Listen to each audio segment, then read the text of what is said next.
सलाम कीजिए, आली जनाब आए हैं। ये 5 सालों का देने हिसाब आए हैं। हमारे वोट खरीदने हमको अन्न देकर ये जादूगर हैं, ये चुटकी में काम करते हैं। ये भूख प्यास की बातों पर जय श्री राम कहते हैं राम राज्य स्थापित करने के लिए धन की रक्षा करना तो जरूरी है, मगर जरूरी यह भी है कि प्रजा का कोई भी व्यक्ति भूखे पेट ना सोए, अन्न से वंचित ना रहे। जिस राम राज्य की हम बात कर रहे हैं उसे मॉडर्न इंडिया में गुड गवर्नेंस कहते हैं। कई सरकारें आई और कई सरकारें गई, सभी ने देश को बदलने का दम भरा और दावा भी किया, मगर हकीकत यह है कि आज भी हिंदुस्तान की 60% आबादी सरकार के सहारे है। देश की 80 करोड़ की आबादी सरकार राशन मुहैया करा रही है। आंकड़ों के गणित के हिसाब से भले ही हिंदुस्तान में 5 सबसे बड़ी अर्थव्यवस्था बन गया हो, लेकिन विकास के पथ पर तेजी से 5 ट्रिलियन की इकोनॉमी के लिए दावे भी किए जा रहे हो। नेताओं की जुबान पर नरेंद्र मोदी के नेतृत्व में राम राज्य आ गया हो, मगर नीति आयोग की रिपोर्ट इन दावों और वादों की कलई खोल रही है। नीति आयोग की रिपोर्ट में कहा गया है कि 2013 से 2014 और 2022 से 23 तक पिछले 9 सालों में 24 करोड़ लोग गरीबी से बाहर तो निकले, लेकिन इस दौरान उत्तर प्रदेश, बिहार, मध्य प्रदेश में गरीबी में सबसे ज्यादा गिरावट दर्ज हुई। गरीबी को स्वास्थ्य, शिक्षा और जीवन स्तर में सुधार के आधार पर मापा गया। इन आंकड़ों से इतर आज भी 41% आबादी के सिर पर छत नहीं है। सरकार भले ही स्वच्छ भारत नाम का राग लाप रही हो, मगर हकीकत में जब हम देखते हैं रियलिटी तो 31% लोग टॉयलेट सुविधा से वंचित हैं। ये बात नीति आयोग कह रही है। सरकार के वादों और सरकारी आंकड़ों के विरोधाभास पर बात करेंगे अपने मेहमानों से और जानेंगे विकास की विवेचना की हकीकत।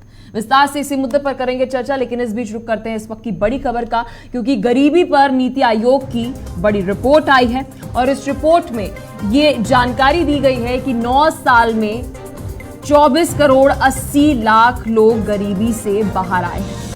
उत्तर प्रदेश में सबसे ज्यादा गरीबी घटी। उत्तर प्रदेश में 5 करोड़ 94 लाख लोगों को फायदा हुआ, जहां पर 5 करोड़ 94 लाख लोग गरीबी से बाहर आए। जब हम टॉप 4 राज्यों की बात कर रहे हैं तो बिहार दूसरे स्थान पर है, लेकिन गंभीर स्थिति यह है और चिंताजनक स्थिति यह है कि बिहार अभी भी उन राज्यों में से एक है जहां पर सबसे ज्यादा गरीबी है। मध्य प्रदेश तीसरे स्थान पर है, राजस्थान चौथे पर। तो इस वक्त की बड़ी अपडेट आप सभी की टीवी स्क्रीन पर, क्योंकि एक तरफ लगातार कई ऐसे मुद्दों पर बयानबाजी हो रही है, लेकिन हाल फिलहाल जहां नीति आयोग की रिपोर्ट सामने आती है और ये बताती है कि 41% लोगों के छत नहीं है, यानी कि आवास नहीं है। उसके बावजूद जहां लगातार बीजेपी सरकार पीएम आवास योजना के दावे कर रही है, 31% ऐसी आबादी है जिनके घरों में गैस सिलेंडर नहीं है। तो ये बड़ी अपडेट इस वक्त की आपको बता रहे हैं नीति आयोग की रिपोर्ट से जुड़ी। गरीबी पर नीति आयोग की अहम रिपोर्ट आई है। जब हम गरीबी की रिपोर्ट की बात कर रहे हैं तो इसमें अलग अलग मानकों पर इसे मापा गया है। विस्तार से पूरा विश्लेषण आपके सामने रखेंगे कि नीति आयोग की रिपोर्ट में आखिर है क्या। तो एक नजर डालते हैं नीति आयोग की इस रिपोर्ट में। सबसे पहले आपको बता दें 2014 से 2023 के अंदर नीति आयोग कहती है कि 24 करोड़ 80 लाख लोग गरीबी से बाहर निकले। और हाल ही में एक ये रिपोर्ट भी आई थी कि पिछले 15 सालों के अंदर 41 करोड़ लोग गरीबी से बाहर आए हैं। तो मतलब हम पिछले 15 सालों की जब बात करें 41 करोड़ और पिछले 9 सालों की बात करें तो लगभग 25 करोड़ लोग जो हैं गरीबी से बाहर निकले हैं। अब जब इस पूरी रिपोर्ट की हमने एनालाइज किया तो उत्तर प्रदेश में सबसे ज्यादा गरीबी घटी है। 5 करोड़ 94 लाख लोग गरीबी से बाहर आए। जब आगे बढ़े तो उत्तर प्रदेश के साथ साथ ये भी आंकड़ा सामने आया कि बिहार में सबसे ज्यादा गरीबी है, यानी कि 26.59%। जब हम कुल 100 में से बात कर रहे हैं गरीबों की, गरीब की एक जो हम एक आंकड़ा जो है वो दे रहे हैं, तो इसमें 26% जो योगदान है वो बिहार का है। अब बात करते हैं भारत में जो गरीबी दर 2013-14 में है वो 29.17% था, यानी कि जब हम आज से 9 साल पहले चले जाते हैं तो गरीबी दर जो है वह 29.17% था। अब जब हम 2022-23 में है, ये आंकड़ा 11.28% हो चुका है। तो नीति आयोग की रिपोर्ट ये बता रही है कि 17% तक गरीबी दर घटा है। ये इस वक्त की बड़ी अपडेट है, क्योंकि नीति आयोग की रिपोर्ट ये दर्शा रही है कि भारत में एक तरफ जहां विकास तो हो रहा है, लोग गरीबी से बाहर तो निकल रहे हैं, लेकिन कई सारी चिंता की भी बात है, वह भी विस्तार से आपके सामने रखेंगे। तो पिछले 9 सालों की जब हम बात कर रहे हैं, तो पिछले 9 सालों के अंदर ये बदलाव देखने को मिला। तो 9 सालों के अंदर आपको बता दें कि 17.89% गरीबी दर जो है वो कम हुई। हम 2014 से 2023 तक का आपको आंकड़ा दे रहे हैं, लेकिन 41% आबादी के पास अभी भी घर नहीं है। आई रिपीट, 41% आबादी के पास अभी भी अपना घर नहीं है। अब टॉयलेट की सुविधा की जब हम बात करते हैं, स्वच्छ भारत अभियान जिसका 2014 में आगाज हुआ था, 31% लोग अभी भी टॉयलेट की सुविधा से वंचित हैं। ये बात नीति आयोग की रिपोर्ट में बताई गई। तो ये बेहद जरूरी है जानना कि नीति आयोग की इस रिपोर्ट के अंदर आज भारत की विकास दर क्या है। इस बीच जब हम बात कर रहे हैं, 44% के पास रसोई गैस कनेक्शन नहीं है। उज्ज्वला योजना तो आपने सुनी होगी, लेकिन उज्ज्वला योजना लागू करने के बावजूद भी 44% आज भारत की जनता के पास रसोई गैस कनेक्शन नहीं है। 20 साल में अगर हम बात करें, पिछले 20 सालों का जब हम जिक्र कर रहे हैं, महज 14.7% लोगों को जो बेघर थे उन्हें घर मिला है। ये नीति आयोग की रिपोर्ट बताती है। तो इस बीच जब हमने बात करी गरीबी में सुधार की, तो सबसे पहले उत्तर प्रदेश की शुरुआत करते हैं, जहां पर उत्तर प्रदेश के अंदर 5,94,00,000 लोग जो हैं वह गरीबी से बाहर आए। बिहार के अंदर आप यह आंकड़ा देखेंगे कि लगभग 3.77 करोड़ तक का है, और मध्य प्रदेश के अंदर तीसरे स्थान पर 2,30,00,000 और राजस्थान के अंदर 1,87,00,000 लोग जो है वह गरीबी से बाहर निकले। लेकिन अभी भी बिहार वो राज्य है जहां पर सबसे ज्यादा गरीबी है। इस बीच जब हमने गरीबी में सुधार के और ज्यादा विश्लेषण करा, तो अलग अलग मानकों के ऊपर आपको बता दें कि गरीबी के अंदर जो है ये पूरा जो ये रिपोर्ट जो है उसका विश्लेषण जो है वह किया गया है। जब इस रिपोर्ट की हम बात करते हैं, तो इस रिपोर्ट में ये जानकारी दी गई है कि गरीबी जब घटी तो 5,94,00,000 लोग जहां पर बिहार के अंदर गरीबी से बाहर तो आए, लेकिन जो अलग अलग रिपोर्ट है, जो आकलन है, आप देखेंगे ये 2005 से, यानी कि पिछले 15 साल का आपके सामने खाका हम पेश कर रहे हैं। सबसे पहले हम बात करते हैं खाना, पोषाहार से जो वंचित लोग थे।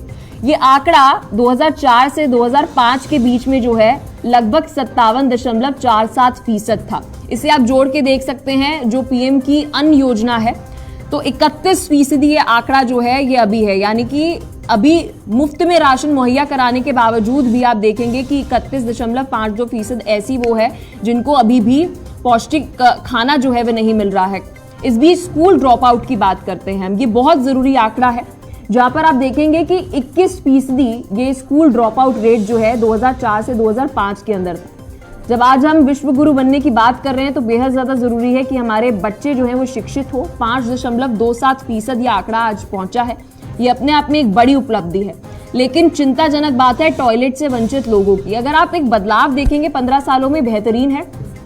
70.92% ये आंकड़ा था 2004 से 5। तो हमने देखा कि स्वच्छ भारत अभियान की शुरुआत 2014 के अंदर की गई और 30.93%, एक बड़ा आप देखेंगे अंतर है। लगभग अगर आप एस्टीमेट लगाए तो 40% तक का ये आपको अंतर दिखेगा, यानी पिछले 15 सालों के अंदर ये बदलाव जो है वो देखने को मिला है। इस बीच पेयजल से वंचित लोगों की अगर हम बात करें, तो ये भी एक अच्छा आंकड़ा दर्शाता है। 21.34% लोग जो साफ पानी है उससे वंचित थे। आज ये आंकड़ा 7.32% जो है वह जा पहुंचा है, जहां पर जल जीवन मिशन जो है वह चलाया गया। इस बीच बिजली की जब हम बात करें, तो ये आंकड़ा 2004 से 5 के अंदर 32.95% था। आज ये आंकड़ा 3.27% हो चुका है। लेकिन चिंताजनक बात यह है, जो आवास की हम बात कर रहे हैं, पीएम आवास योजना, जिसका अक्सर हम देखते हैं कि बीजेपी प्रचार करते हुए नजर आती है। यूपीए गवर्नमेंट के अंदर भी आपको बता दें ये योजना जो है चलाई जा रही थी, 55% ये आंकड़ा 2004 से 5 में था और इसमें एक खास गिरावट देखने को नहीं मिली। आज भी 2020 की जब हम बात कर रहे हैं तो 41% ये आंकड़ा है। लेकिन एक बेहतरीन उपलब्धि बैंक खातों को लेकर, जहां पर आप देखेंगे जब हम बैंक खातों की बात कर रहे हैं 58% ये आंकड़ा था। 3.69% अभी ऐसे लोग हैं जिनके पास अभी बैंक खाते नहीं है। आखिरी भी बेहद जरूरी है जब हम बात करें उज्ज्वला योजना की। इससे पहले भी आपको बता दें कि यूपीए गवर्नमेंट भी थी, वह भी उज्ज्वला योजना जो है फ्री में सिलेंडर देने की गरीबों की योजना चला रही थी। लेकिन इस बीच 74% यह आंकड़ा 2004 से 5 में था, अब ये 44% तक जा पहुंचा है। ये जानना बेहद ज्यादा जरूरी है। जब हम विकास की रफ्तार की बात कर रहे हैं तो नीति आयोग की रिपोर्ट जो है वह क्या कहती है, कहां कहां पर कितनी सुविधाएं मिली, जो लगातार सरकारों द्वारा दावा किए गए, ये उसकी पोल खोल रहा है। चाहे यूपीए हो या फिर हो इस वक्त एनडीए की सरकार, क्योंकि आप देखेंगे 2004 से 5 और 2019 से 21 लगभग दोनों की सरकार मिलीजुली रही है। और इस बीच कितना बदलाव हुआ है वह आप सभी की टीवी स्क्रीन पर है, क्योंकि विकास की रिपोर्ट कार्ड बेहद ज्यादा जरूरी है। इस बीच जब हमने पूरा आकलन करा, ये नीति आयोग ने इन सभी मानकों के ऊपर आपको बता दें, ये गरीबी रेखा का आकलन जो है वह किया है। तो ये बड़ी अपडेट इस वक्त की आप सभी की टीवी स्क्रीन पर, क्योंकि नीति आयोग की रिपोर्ट ये दर्शाती है कि 25 करोड़ लोग पिछले 9 सालों के अंदर गरीबी से बाहर निकले हैं। और जब गरीबी से बाहर निकलने की हम बात कर रहे हैं तो विस्तार से ये भी जानना जरूरी है कि अलग अलग मानकों पर हम कहां कहां पर हैं। जहां पर सबसे जरूरी जो है आंकड़ा वो इस बात का है कि आज भी 41% आबादी के पास जो अपना घर नहीं है। बैंक खातों की अगर हम बात करें तो बड़ी उपलब्धि देखने को मिली। रसोई गैस की अगर हम बात करें, एक अभी भी चुनौती बनी हुई है। 44% आबादी के पास अभी भी रसोई गैस नहीं है। और बड़ी बात यह है, टॉयलेट से वंचित आज भी कई सारे लोग हैं। इन सभी सवालों के जवाब जानने की कोशिश रहेगी, क्योंकि पक्ष विपक्ष दोनों हमारे साथ जुड़ेंगे। तो चलिए एक नजर सवालों पर डालते हैं, फिर सीधा चर्चा की ओर बढ़ेंगे। जब हम सबसे पहले बात कर रहे हैं विकास की रफ्तार की, क्योंकि हम अक्सर देखते हैं यूपीए जब कांग्रेस सरकार में थी तो अक्सर ये बात कही गई कि अलग अलग योजनाएं चलाई जा रही हैं और एक विकसित भारत बन रहा है। पिछले 9 सालों के अंदर मोदी सरकार थी और मोदी सरकार का ये कहना था कि जो नया भारत है नई ऊर्जा के साथ बदल रहा है, विकास हो रहा है, इंफ्रास्ट्रक्चर जो है वो बेहतरीन हो रहा है, रोड इंफ्रास्ट्रक्चर के भी दावे किए गए, न्यू एजुकेशन पॉलिसी लेकर आई सरकार। तो किसने कितना विकास में योगदान दिया, इस पर पूरा एनालिसिस आपके सामने मेहमानों के साथ पेश करेंगे।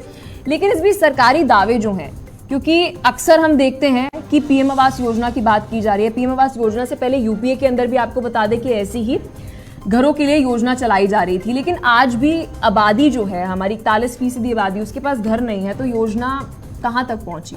उज्ज्वला योजना की बात करते हैं। उज्ज्वला योजना एक वो योजना है जो हाल फिलहाल में ना केवल केंद्र के अंदर जब चुनाव प्रचार हो रहा है, राज्यों के अंदर भी जब चुनाव प्रचार हो रहा है, तो उज्ज्वला योजना एक ऐसी योजना है जिसे ऐसे पेश किया जा रहा है कि हर घर के अंदर फ्री सिलेंडर पहुंच रहा है। तो उज्ज्वला योजना की क्या सच्चाई है वह भी आपके सामने रखेंगे। पीएम आवास योजना कितनी प्रभावी रही, क्योंकि बीजेपी का अक्सर यह कहना है कि पीएम आवास योजना से हर एक राज्य के अंदर विकास जो है वह बढ़ा है, हर एक व्यक्ति के पास आज अपनी खुद की छत है।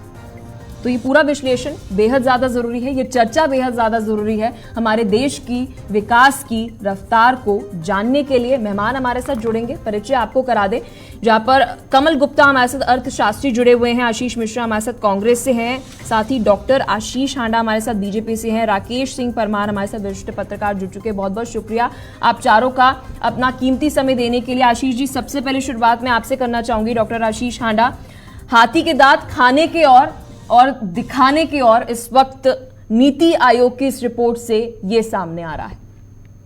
जी आशीष हांडा जी। जी पलक जी, आपको, मेरे सभी आदरणीय को पैनलिस्ट को और मेरे आपके चैनल के सभी प्यारे प्यारे दर्शकों को भारतीय जनता पार्टी की तरफ से मेरा यानी डॉक्टर आशीष का प्यार भरा नमस्कार।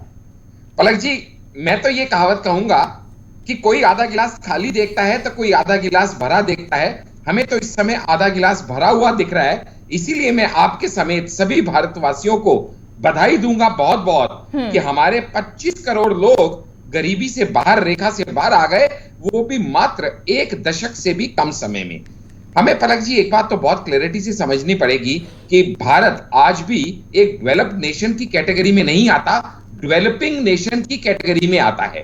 तो डेवलपिंग नेशन का अर्थ यह होता है कि हम पहले से बेहतर हैं, मगर और बहुत बेहतर होने की अभी गुंजाइश बाकी है।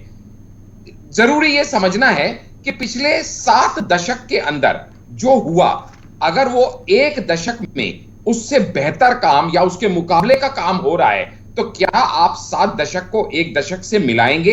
हां, मिलाएंगे, अगर आप उसकी रेखाओं को देखेंगे। क्योंकि पिछले 57 साल के राज्य के बाद, जैसे कि आपने खुद बताया, हमारा देश आजाद हुए 57 साल हो गए थे, और 2004 के बावजूद भी अगर हम ये देखें तो हमें देख के हैरानी होती है कि कहीं पे भी जो बैंक अकाउंट थे 58% नहीं थे, और मात्र एक दशक के अंदर वो 58% से गिर के 3.69 पे आ जाते हैं। तो अब आप ये बताइए, ग्रोथ है कि नहीं है? अगर हम बिजली की बात करें तो 57 साल के राज्य के बाद 32% घरों में बिजली नहीं थी, आज मात्र 3% घर ऐसे हैं जहां बिजली नहीं है। तो ये ग्रोथ है कि नहीं है?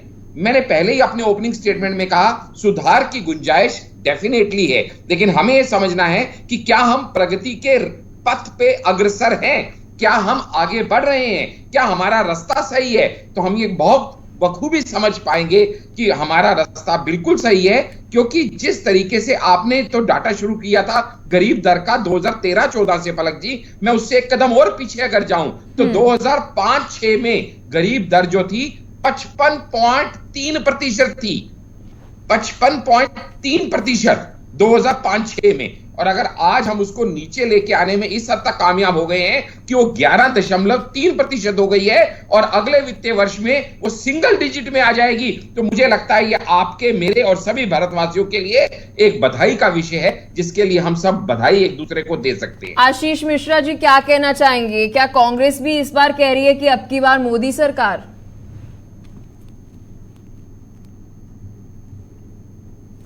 माध्यम से अपने सभी पैनलिस्ट को नमस्कार करता हूँ। और सबसे पहली चीज की, आशीष हांडा जी पहले ऐसे भारतीय जनता पार्टी के प्रवक्ता मुझे मिले या दिखे हैं अब तक कि जिनको देख के ऐसा लगता है कि वास्तव में कोई सच्चा और अच्छा इंसान पार्टी में है। और ठीक है, शायद विचारधारा की अपनी अपनी बात है, लेकिन इनकी बातें मुझे बहुत अच्छी लगी। क्योंकि कहते हैं ना कि भारतीय जनता पार्टी कभी तथ्यात्मक तरीके से बात नहीं करती है, यहाँ वहां की गोल गोल बात करती है। उनकी मजबूरी थी कि जो डेटा उनके सामने आया है, और मैं आपको बता रहा हूँ ये डेटा क्या है। उत्तर प्रदेश में 80 सीटें, मध्य प्रदेश में 25 सीटें, और बिहार में बिहार में 40 सीटें। ये हिंदी बेल्ट को लेके जो समीकरण बैठाया जा रहा है ना, ये नीति आयोग के दावे जो हैं वो ढोल में पोल है, आप ये समझ के चलिए। आज सोचिए, प्रधानमंत्री नीति आयोग भी झूठा है। ठीक है आशीष हांडा जी, बोलने दीजिए। क्या कहा हांडा जी आपने? मैंने कहा आपके हिसाब से नीति आयोग भी झूठा है और ये आंकड़े भी गलत है। ठीक है, बोलिए आशीष मिश्रा जी, बोलिए। सर्वोच्च पद पे प्रधानमंत्री नरेंद्र मोदी जी बैठे हैं। आने वाले दिनों में आपको एक चीज पता है, अब भी से क्लियरेंस हो गया, प्रधानमंत्री जी ने कहा है कि आने वाले 5 साल में फ्री अनाज और दिए जाएंगे। ये कहाँ भैया गरीबी कम हुई है, महंगाई कहाँ कम हुई है? 4,91,000 करोड़ रुपए का कर्ज अभी लेंगे, तब जाके ना ये जो चुनाव तक का समय है ना, ये खींचा जाएगा। मतलब देश प्रगति के पथ पर है, लेकिन 55 लाख करोड़ का कर्जा 205 लाख करोड़ पे पहुंच गया है, और 4,91,000 का करोड़ और कर्जा लेंगे तो वो 2,10,000 करोड़ पे हो जाएगा। इन्होंने अपना बैंक खाते के बारे में बताया, लेकिन कभी ये बताया कि बैंक खाते कितने एक्टिव हैं, और 1,000 रुपया सिर्फ मेंटेन न करने की वजह से कितने लोगों के पैसे काट लिए जा रहे हैं। करोड़ इन बैंक खातों में जमा हो चुका है, छोटे छोटे बैंक खातों में 2 लाख करोड़, जो कभी इकोनॉमी का हिस्सा नहीं था। डेटा जो है ना, सुनिए, आपके पास जो डेटा है वो मौजूदा 2 लाख करोड़ आया ना इकोनॉमी में, जो वैसे गृहिणियों की तिजोरियों में सिरहाने के नीचे पड़ा रहता था, दाल के डब्बों में पड़ा रहता था। ठीक है आशीष हांडा जी, ठीक है सर, वेबसाइट पर ये जानकारी है सर, वेबसाइट पर सर ये जानकारी है 51 करोड़ अकाउंट होल्डर के अकाउंट्स में 2 लाख करोड़ रुपए जो है वो जमा कराए गए हैं। धरातल पर ये सच्चाई देखिए। कुछ भी हो, लेकिन ये पलक जी, वेबसाइट पर जानकारी है ये सर। देखिए 2020 के बाद 5 अमीरों की संपत्ति दोगुनी, 5 अरब गरीब हुए। सर थोड़ा और क्लोज करके दिखाइए। दोगुनी 5 अरब गरीब हुए, तो अगले 229 वर्षों तक गरीबी खत्म नहीं होगी। ऑक्सफैम रिपोर्ट, ये सब जो चीजें आप देख रही हैं ना, ये देखिए, ये देखिए सर आप पढ़ के सुना दीजिए, दिख नहीं रहा। आशीष रिपोर्ट जी, में कहा गया न्यूज़पेपर का कि नाम भी दुनिया के बता 5 दीजिए। सबसे अमीर लोगों की संपत्ति 2020 के बाद से 1.4 करोड़ अमेरिकी डॉलर प्रति घंटे की दर से 405 अरब डॉलर से बढ़कर 869 अरब डॉलर अमेरिकी डॉलर हो गई है। करीब 5 अरब लोग आशीष जी, पहले ही न्यूज़पेपर का गरीब हो नाम भी चुके दिखा हैं। दीजिए ना। वही ठीक है ठीक है ठीक है ठीक द है Ashish economic Mishra time, ji. The economic time sir, थोक महंगाई 9 महीने के उच्चतम स्तर पर। ठीक है ये ठीक अभी है देखते आशीष चलिए, मिश्रा जी ये विस्तार से इनके हमारे साथ आंकड़े कमल जो गुप्ता हैं, जी हैं, वो इनके थोड़ा आंकड़े जो हैं सर फर्जी पर्दा हैं। हटाएंगे कि क्या अभी देश की अर्थव्यवस्था की स्थिति है। कमल गुप्ता जी क्या कहना चाहेंगे, पक्ष और विपक्ष? पिछली जब हमने यूपीए की 9 साल की सरकार देखी और फिर हमने एनडीए की 9 साल की सरकार देखी, तो ये पता चल रहा है कि लगभग 41 करोड़ जनता जो है वो गरीबी से बाहर आई। 25 करोड़ आंकड़ा जो है वो बीजेपी की एनडीए में रहा और 16 करोड़ जो आंकड़ा है वो यूपीए में रहा। सर क्या कहना चाहेंगे, सच्चाई क्या है इस वक्त? देखिए, नमस्कार सभी को और जय श्री राम। मैं कांग्रेस या बीजेपी की सत्ता पक्षों की बात नहीं कहना चाहूंगा, मैं तो एक्चुअल भारत की स्थिति बताना चाहूंगा कि पिछले 10 सालों में निश्चित तौर पर भारत का बहुत विकास हुआ है, क्योंकि हम व्यवसाय से जुड़े हैं। व्यवसायिक है, राजनीतिक क्षेत्र मेरा नहीं है। हम जानते हैं कि व्यवसाय के क्षेत्रों में कितनी उन्नति हुई है, कितने NHI बने हैं, कितनी सड़कों का निर्माण हुआ है, कितना देश में प्रगति हुई है, और देश में हम जहाँ ट्रेवल करते थे सड़क सुविधाएं कितनी बनी है। और जहाँ तक अभी गरीबी रेखा की बात हम लोग सब कर रहे हैं, निश्चित तौर पर हम जगह जगह जाते हैं, क्योंकि मेरा ट्रांसपोर्ट का व्यवसाय है। मुझे देश में पूरे में भ्रमण करना होता है। मैं खाली एक राज्य की बात नहीं करूंगा, क्योंकि मेरा व्यापार क्षेत्र है वो ट्रांसपोर्ट का है, और मुझे महाराष्ट्र भी जाना होता है, साउथ भी जाना होता है, गुजरात भी मैं जाता हूँ, यूपी भी मैं ट्रेवल करता हूँ। इस समय भी मैं गुड़गांव में हूँ, हरियाणा में रहने वाला, मैं दिल्ली का हूँ। मैं निश्चित तौर पर यह कहना चाहता हूँ कि देश का हर नागरिक इस समय काफी हद तक जो समय चल रहा है, लोग जो फील कर रहे हैं, वो काफी व्यापारिक स्थिति भी ठीक है, और लोगों के मन में कोरोना के बाद एक जो भय और क्षोभ आया था, उससे भी लोग काफी हद तक बाहर निकल चुके हैं। और व्यवसाय 2020-21 में थोड़ा हमारा कोरोना के कारण, लॉकडाउन के कारण जो बंद हुआ था, निश्चित तौर पर उस समय थोड़ा प्रभाव पड़ा था, लेकिन आज के समय में पिछले 3 सालों में निश्चित तौर पर भारत तरक्की कर रहा है, यह मैं मानता हूँ। क्या कहना चाहेंगे राकेश जी, क्योंकि इस वक्त बीजेपी का कहना है कि पिछले 9 सालों में वो किया गया जो इससे पहले लगभग 70 सालों तक नहीं हुआ, तो वहीं दूसरी तरफ यूपीए का कहना है कि इस वक्त जो स्थिति देश के अंदर बनी हुई है, रोजगार नहीं है, महंगाई बढ़ रही है और तमाम ऐसे मुद्दे उठाए जा रहे हैं, राजनीतिक मुद्दे उठाए जा रहे हैं, या यूं कह रहे धन से जुड़े मुद्दे उठाए जा रहे हैं जो जरूरी नहीं है, लेकिन विकास पर कार्य नहीं किया जा रहा है। और आपके सारे पनेशों के साथ दर्शकों को मेरा प्रणाम। गरीबी रेखा से बाहर निकलने की मापदंड को मैं सिरे से नकार रहा हूं। मेरा मानना है कि आप मेरे खाते में 1 लाख रुपया जमा कर दे तो मैं लाखपति हो गया। उससे बेहतर होता कि आप मेरे को 1 लाख का रोजगार, नौकरी या कोई ऐसा व्यवस्था देते कि मैं खुद कमा के लाख रुपया अपने खाते में जमा कर लेता, तो वो उसको गरीबी उन्मूलन में स्वावलंबी और स्वाभिमान भी होता। लेकिन फिर भी मेरे खाते में लाख रुपया आया, मैं लाखपति हुआ हूँ, चाहे जैसे आया है, और यह गरीबी रेखा से ऊपर आने का एक मापदंड माना जाएगा। देखिए, अभी देश में है क्या?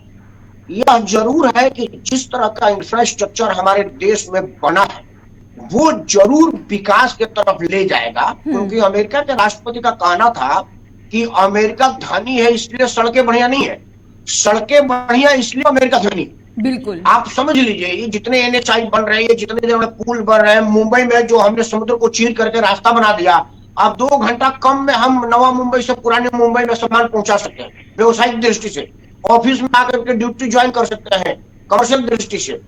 तो यह पेड़ लगा है, आज ही इसका फल नहीं आएगा, पेड़ लगने में, फल आने में समय लगता है। चलिए ठीक है, आप चारों हमारे साथ बने रहिए, क्योंकि विस्तार से विकास की रफ्तार कहां तक पहुंची यूपीए में और एनडीए में, इस पर पूरा विश्लेषण आपके सामने रख रहे हैं। चर्चा हमारी जारी रहेगी, लेकिन फिलहाल वक्त हो चला है एक छोटे से ब्रेक का।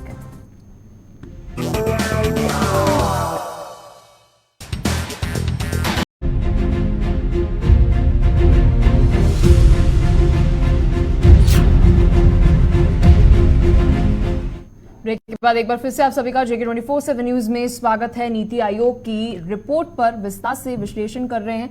आशीष सांडा जी, मैं आपके पास आना चाहूंगी। सर, अभी हम बात कर रहे थे कि लगभग 43% आबादी ऐसी है जिनके घरों पर रसोई गैस नहीं है। जब हम PMUY यानी कि प्रधानमंत्री उज्ज्वला योजना की वेबसाइट पर जाते हैं सर, तो वेबसाइट पर यह जानकारी दी गई है कि 10 करोड़ लाभार्थी इसके हैं। लेकिन सर, जानकारी यह भी मिली है कि लगभग 1 करोड़ 18 लाख लोगों ने, परिवारों ने सिलेंडर रीफिल ही नहीं कराया। जी आशीष जी। पलक जी, एक बात हमें ध्यान देनी पड़ेगी। देखिएगा, इस समाज में बहुत सारे लोग अपने अपने हिसाब से काम करते हैं। सरकारें क्या करती हैं? सरकारें उनको संसाधन प्रोवाइड करती हैं। मैं किसी जाति विशेष को यहाँ पे टिप्पणी नहीं करना चाहता, पर आपने ऐसे भी इंस्टेंस देखे होंगे कि सरकारें लोगों को झुग्गियों की जगह मकान दे दें और वो लोग उस मकान को बेच दें या किराए पे चढ़ा दें और तो वापस फिर झुग्गी में आके रहने लग जाएं। तो सब लोगों की अपनी अपनी मान्यताएं होती हैं, सोच होती है। मेरा यहाँ पे कहना यह है कि जो हमारे कुछ लर्नेड फ्रेंड्स ने यहाँ पे कुछ बात उठाई, मैं आपके दर्शकों के लिए वो बताऊं कि ये जो मापदंड हैं इस इंडेक्स के, जो बनाई गई है, जो रिपोर्ट आई है मल्टी डायमेंशनल पॉवर्टी इंडेक्स के ऊपर, ये कुल मिला के 1 या 2 मापदंड नहीं है, ये 12 से 14 मापदंडों के ऊपर ये रिपोर्ट तैयार की गई है, जिसका बेस उन्होंने माना है हेल्थ केयर, एजुकेशन और स्टैंडर्ड ऑफ लिविंग को। मैं ये मानता हूं, यहाँ पे हम किस पॉलिटिकल पार्टी को बिलोंग करते हैं उसको छोड़ के अगर हम सिर्फ डाटा की बात करें, क्योंकि हमारे कांग्रेस के वरिष्ठ नेता आशीष मिश्रा जी ने भी कहा कि डाटा जो है वो नॉन कंट्रोवर्शियल होता है, तो अगर हम सिर्फ डाटा की बात करें तो हेल्थ केयर में अगर हम कहें कि एम्स 8 से बढ़ के 23 हो गए देश में, तो ये प्रूवन फैक्ट है। अगर हम कहें कि 50 करोड़ लोगों को आयुष्मान कार्ड मिल गए जो 5 लाख की फ्री हेल्थ केयर फैसिलिटी ले रही हैं, तो ये प्रूवन फैक्ट है। अगर हम कहें जन औषधि केंद्र खुल गए जहां से 20,000 करोड़ की लोगों की सेविंग हुई, तो ये डाटा है। एक सेकंड होल्ड। आपने बोला कि जन आरोग्य से 30 करोड़ लोगों को आयुष्मान कार्ड मिल गए, इसका मतलब ये तो नहीं है ना कि वो इलाज के लिए चलेगा। अपडेटेड डाटा है, 50 करोड़ का डाटा है आज की डेट में, 30 करोड़ का थोड़ा पुराना डाटा है, 50 करोड़ इस डाटा। आयुष्मान कार्ड मिलने से क्या हम मान ले कि वह अस्पताल भी गए? जी, एक बात समझिएगा, अब सरकार क्या करेगी? सरकार जो अस्पताल जाए उसको कार्ड देगी या पहले आपने लाभार्थी नहीं बताया ना कि आयुष्मान कार्ड मिलने के बाद आपने क्लेम कितना दिया? सर, जानकारी नहीं है ये। मैं यही तो आपको बता रहा हूं मैं कि पैराशूट प्लेन में कब दिया जाता है? जब प्लेन में आग लगे उसके बाद या उससे पहले। तो हमेशा पहले पैराशूट दिया जाता है कि अगर आग लगे तो फिर आप उसका इस्तेमाल कर लीजिए। आप दूसरी बात समझिएगा, हेल्थ के अलावा हेल्थ एक एस्पेक्ट है, एजुकेशन में एक कॉलेज हर दूसरे दिन खुला है, एक यूनिवर्सिटी हर हफ्ते में खुली है। अगर मैं कहूं कि 7 IIM और 7 IIT खुले हैं, तो क्या ये देश की प्रगति की तरफ नहीं है? चौमुखी विकास कैसे होगा? पॉवर्टी कैसे जाएगी? जब बच्चों को अच्छा एजुकेशन मिलेगा। 1.37 करोड़ लोगों को PM कुशल विकास योजना में स्वावलंबी और आत्मनिर्भर बनाने का प्रयास किया गया है। स्टैंडर्ड ऑफ लिविंग कैसे? स्टार्टअप बढ़ेंगे, 1 लाख से ज्यादा स्टार्टअप बन चुके हैं, यूनिकॉर्न 120 से ज्यादा बन चुके हैं। ये चौमुखी विकास नहीं है क्या?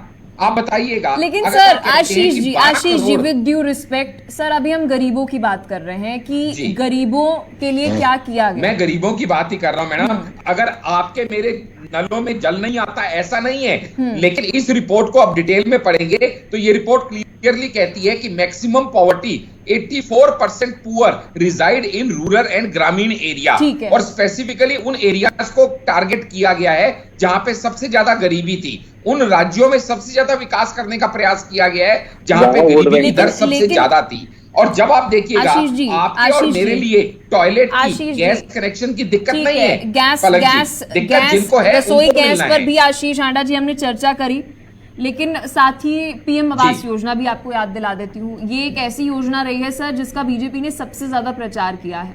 2004-05 के अंदर 55% आबादी के पास अपने घर नहीं थे सर। आज ये आंकड़ा सर, एक सेकंड सर सुन लीजिए सर, ये आंकड़ा आज 41% है। यानी 15 साल के अंदर चाहे यूपीए रही हो या फिर रही हो साथ में हमारी एनडीए, इतना गिरावट तो देखने को मिली नहीं है सर। 50 से 41 तक ही आप आ पाए। तो आप तो ये, लेकिन क्या होगा पलक जी, आप कंपैरेटिव नहीं देखेंगे क्या? 70 साल के राज्य के बाद ये 55% था जिनके पास घर नहीं थे, और एक दशक के राज में, एक दशक भी पूरा हुआ नहीं, 55% 70 साल में था, और अभी एक दशक भी नहीं हुआ कि वो 55 से 1% आ गया है। तो क्या हम अग्रसर हैं सही राह पे? क्योंकि मकान देना सबसे महंगा खर्चा है। एलपीजी गैस कनेक्शन, पानी कनेक्शन, ये सब उसके मुकाबले बहुत छोटे खर्चे हैं, इसलिए उसमें जो ग्रोथ और प्रोग्रेस है वो उतनी फास्ट नहीं हो सकती। लेकिन 55% से आज हम 41% पे आ गए हैं, तो ये कोई छोटी बात नहीं है। अब इसको समझिएगा, क्योंकि जब हम इंफ्रास्ट्रक्चर की बात करते हैं, जैसे हमारे कुछ पैनलिस्ट ने कहा, एयरपोर्ट 74 से 148 हो गए, क्या वो विकास नहीं है? क्या उससे गरीबी, कनेक्टिविटी नहीं बेटर होगी, गरीबी नहीं जाएगी? ठीक है आशीष मिश्रा जी क्या कहना चाहेंगे? क्योंकि इस वक्त बीजेपी का स्पष्ट तौर पर ये कहना है। शुक्र है कि आशीष हांडा जी आपके पास फिर उसको बेचना कह देती हैं। आशीष हांडा जी, मैंने प्राइवेटाइजेशन बोला, मैंने कुछ बेचना नहीं कहा, मैंने प्राइवेटाइजेशन, मैंने कहा शुक्र है, मैंने कहा शुक्र है कि आपने प्राइवेटाइजेशन कहा। आशीष जी, पलक जी, आशीष मिश्रा जी बोलिए। पलक जी देखिए, सबसे पहले आज के दिन में जैसे डॉक्टर आशीष हांडा जी हैं, इनकी बातों को देखते हुए मुझे आज याद आ गए पंडित अटल बिहारी वाजपेयी जी। ओहो, तो उन्होंने एक बात कही थी, आशीष जी आपके लिए बहुत बड़ा कॉम्प्लीमेंट है मुझे लगता है। एक बहुत अच्छी बात बता रहा हूँ मैं आपको। ये कटाक्ष के लिए यूज करते हैं उनका नाम। बोलिए आशीष। आप तो आडवाणी जी को उठा के फेंक देते हो, हम तो उनका भी हाथ पकड़ के उठाते हैं, उनको चलाते हैं। कभी देखिए ये चैप्टर मत शुरू करो। ठीक है सर, अभी देखिए आशीष मिश्रा जी, एक सेकंड हांडा जी। आशीष मिश्रा जी, अक्सर कांग्रेस की ये बड़ी शिकायत रहती है जर्नलिज्म फील्ड से कि जी आप महत्वपूर्ण मुद्दों पर चर्चा नहीं करते। आज आपने थाली में रोटी परोसी और आप कह रहे कि नहीं खानी। बोलिए सर, आपका दिन है आज। बोलने जा रहा हूँ, उन्होंने डिस्टर्ब कर दिया इसलिए। सुनिए पलक जी, कैसा है, मैं जो बात कह रहा था, पार्लियामेंट के अंदर खड़े होकर अटल बिहारी वाजपेयी जी ने कहा था कि आज हमारा देश जब से आजाद हुआ है तब से प्रगति के पथ पर है। हम कभी ये नहीं कह सकते कि किन्हीं सरकारों ने काम नहीं किया है, सभी ने काम किया है। क्योंकि अगर ऐसा कहते हैं कि किन्होंने काम नहीं किया है, तो हमारे देश के नौजवानों का, जवानों का, किसानों का, मजदूरों का सबका अपमान होता है। तो मैं इस चीज को एक्सेप्ट कर रहा हूँ, मैं सिरे से नहीं नकार रहा हूँ कि नरेंद्र मोदी जी ने काम नहीं किया है। मैं सिर्फ ये कह रहा हूं कि आपकी योजनाएं जो थी, वो योजनाओं ने लाभान्वित लोगों को कितने प्रतिशत तक काम करके योगदान दिया है। आज मैं आपको एक चीज बताता हूं, मैं 1,64,000 रुपए का मोबाइल यूज करता हूं, लेकिन हर महीने 12,000 रुपए की EMI पे करता हूं। लेकिन जब जैसे मेरे भाई ने कहा था, पत्रकार महोदय जी ने, परमार साहब ने, कि मेरे खाते में 1 लाख डाल के लखपति बना के तो मेरा उद्धार तो नहीं हो सकता ना, मुझे उस योग्य बनाइए। मैं खुद आयुष्मान कार्ड हो 100 रुपया उसमें भरना पड़ता है, चाहे पीएम आवास योजना हो 550 रुपया उसका फॉर्म भरने के लिए चार्ज किए जाते थे। आपने पूरे देश से जितना पैसा कलेक्ट किया उसके एवज में लोगों को दिया क्या? आपने सबसे लिया है, और जो अभी पेंडिंग है उनको कहा जा रहा है आपको दिया जाएगा। जब तक कि ये बात थी कि 2023 में आपको घर मिल जाएगा, मुझे खुद को नहीं मिला है, मेरा खुद लेने का प्लान चल रहा है। क्या करूं, मैं भी सोचा कि कुछ भला हो जाए। भाई साहब, आपको क्यों मिलेगा? 1,64,000 का जो मोबाइल यूज करता है वो कितने गरीबों का हक मारेगा? यही तो कांग्रेस का डीएनए है। सुनिए मेरा शौक है, आज के डेट में सबको चाहिए, मुफ्त में इलाज भी चाहिए, आज की रफ्तार के हिसाब से ऑपरेशन, आज के हिसाब से रफ्तार सबको चाहिए। तो मैं भी चाहता हूँ कि मैं 3G 2G का यूज करने से बेहतर है कि मैं 5G चलाऊं, बराबर ना? क्योंकि ठीक है। आपने मुकेश अंबानी ठीक है, जी को आशीष मिश्रा जो जी, जियो मुझे दिया लगता हुआ है है, कि 1,64,000 के मेरी फोन में आपकी 5G बात पर चलता है। टिप्पणी करने की कोई अरे अभी भाई, तो आवश्यकता 12,000 नहीं है। रुपए हर आशीष महीने जी ने, EMI भी भरता हांडा हूँ जी ने ब्याज बहुत के साथ महत्वपूर्ण में। बात उठाई है। बहरहाल राकेश जी, मैं आपके पास आना चाहूंगी। अभी आईफोन से हटकर और आवाज से थोड़ी देर के लिए हटकर हम बात करते हैं बीजेपी की, और साथ ही हम बात कर रहे हैं कांग्रेस की। सर, भारत एक वेलफेयर स्टेट है, लेकिन किस हद तक? 80 करोड़ जनता को आप राशन दे रहे हैं, गुड, लेकिन उस 80 करोड़ जनता को इस काबिल बनाएंगे ना कि वह अपना राशन खुद खरीद ले? जी राकेश जी। देखिए, सबसे पहले तो मैं आपके इस चैनल पर इस बात को दुख व्यक्त कर रहा हूँ कि 80 करोड़ लोगों को हम उसमें अनाज दे रहे हैं। उसमें से 64-65 करोड़ लोगों को अनाज देने की जरूरत नहीं है। मोदी जी वोट बैंक के लिए बनाए हुए हैं। कोरोना काल में जरूर चाहिए था कि 140 करोड़ लोगों को अनाज देते, क्योंकि मजबूरी थी। ठीक है, लेकिन उसके बाद अब वो वोट बैंक के लिए जरूरी हो गया, जिसका मैं विरोध कर रहा हूँ। देखिए पलक जी, असल में क्या है कि जो आपका डाटा बता रहे कि इतने गैस रिफिल नहीं हुए, इतने लोगों के पास सिलेंडर नहीं है, भाजपा के प्रवक्ता नहीं कह पा रहे, मैं बता देता हूँ। असल में देखिए पृष्ठभूमि क्या है। वो जो आप डीप स्टडी करेंगे ना, तो वो जो रिफिल नहीं हुए ना, वो ग्रामीण परिवेश के लोग हैं। अब 600 रुपए का, 1,000 रुपए का सिलेंडर रिफिल करना है। मैं गांव में मैं रहता हूँ, तो मेरे पास मवेशी है, उसका जलावन का उपला का व्यवस्था हो जाता है, जंगल से लकड़ियां चुन के आ जाती हैं। तो मैं देखता हूँ कि मेरा 600 से कम में, बल्कि मुफ्त में, क्योंकि लकड़ी में गया हूँ, खेत में काम करने गए, लकड़ी लेके आ गया, जलावन में उपले होते हैं, कई तरह की व्यवस्था होती है, मेरा खाना बन रहा है, तो मैं 600 क्यों खर्चा करूं? वही लोग रिफिल नहीं कराए हैं। शहरी व्यवस्था जहां पर जलावन नहीं है, उनकी मजबूरी है कि वो रिफिल कराए, वो लोग रुके हुए हैं। देखिए पहले क्या था कि बहुत सारे लोगों के पास खाता नहीं था। जनधन खाता को मैं खाता मानते ही, क्योंकि जनधन खाता को खाता नहीं, फोर्सली दिया हुआ खाता है। खाता मैं मानता हूं कि अब मेरे पास व्यवस्था हो गई है कि मुझे बैंक में जमा करना है, इंटरेस्ट कमाने के लिए, बेमतलब पैसा खर्च ना हो जाए, इसलिए बैंक में सेफ रहे। ऐसा अभी भी 25-30% से ज्यादा खाता नहीं है। डायरेक्ट बेनिफिट ट्रांसफर के लिए किया गया है, डीबीटी हाँ, के लिए हजारों करोड़ रुपया बचाया गया है। आशीष जी वहीं पे आ रहा हूँ भाई साहब, डायरेक्ट ट्रांसफर कैसे आ रहा है? तो उस पैसे को उठा करके को देने के लिए भी तो आ रहा है, ये भी तो आप जानिए ना। इन्वेस्टमेंट बढ़े, उस काम में भी आया, लेकिन सर जरूरी है इन्वेस्टमेंट हटा दिया ना सर। नहीं सर, इकोनॉमी के लिए बेहद जरूरी है ना कि इन्वेस्टमेंट बढ़े। राकेश जी, घर पे पड़ा पैसा जो है वो जाया जा रहा है, अगर अकाउंट में पड़ा है तो वो इन्वेस्टमेंट के लिए जा सकता है ना, बैंक के लिए बहुत जरूरी है, बैंकिंग सिस्टम के लिए। तो मैडम जनधन आशीष जी, मैं आपकी बात से सहमत अकाउंट में आया, मोदी जी डालेंगे 500 रुपया किसानों को महीना, और मिनिमम बैलेंस मेंटेन करवाएंगे 1,000 रुपया महीना। वाह भाई वाह। ठीक है, बोलिए राकेश जी। राकेश जी, देखिए गरीबी रेखा से बाहर निकलने के 2-3 प्लान भारत सरकार को तुरंत लागू करनी पड़ेगी। जो हमारे गांधी जी की योजना थी, हर हाथ को काम। लेकिन सर अभी तो आप खुद कह रहे थे कि 40 करोड़ जनता ऐसी है जो राशन ले रही है मुफ्त में, उसे जरूरत ही नहीं है, तो मतलब गरीब है ही नहीं वो आपके अकॉर्डिंग। यही पलक आपने मेरी बातें छीन ली, मैं कर रहा हूँ, आपने कर दिया। लेकिन हर हाथ को काम क्यों होगा? मैं मुफ्त में अनाज ले रहा हूँ, मुफ्त में बिजली हो रहा है, मुफ्त में आयुष्मान कार्ड मेरे पास आ गया, मेरे पास घर आ गया, तो मैं महुआ पी करके सोऊंगा कि काम करूंगा?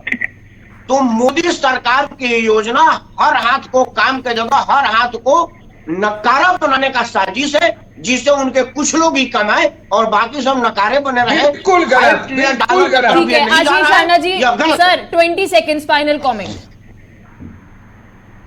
बोलिए। जी पलक जी, मैं आपको बताऊंगा, अभी आपने आयुष्मान भारत की बात की, मेरे पास उसका डाटा आ गया है। 4 करोड़ लोगों का इलाज उससे किया गया है और 23 करोड़ का अब तक फायदा दिया जा चुका है। पहली बात तो ये, और दूसरी बात, जहां तक हमारे लर्नर फ्रेंड ही कह रहे हैं कि लोगों को जरूरत ही नहीं है, ये आज इसलिए कह रहे हैं क्योंकि इन्हें पता नहीं है कि आज भी कितने लोग वंचित हैं, और वंचित को ही देना। हमारे अंत्योदय की पॉलिसी ही ये कहती है कि पंक्ति में खड़े आखिरी जरूरतमंद व्यक्ति तक कांग्रेस का तो कहना आपने घर नहीं दिया, कोई हमारा लक्ष्य है।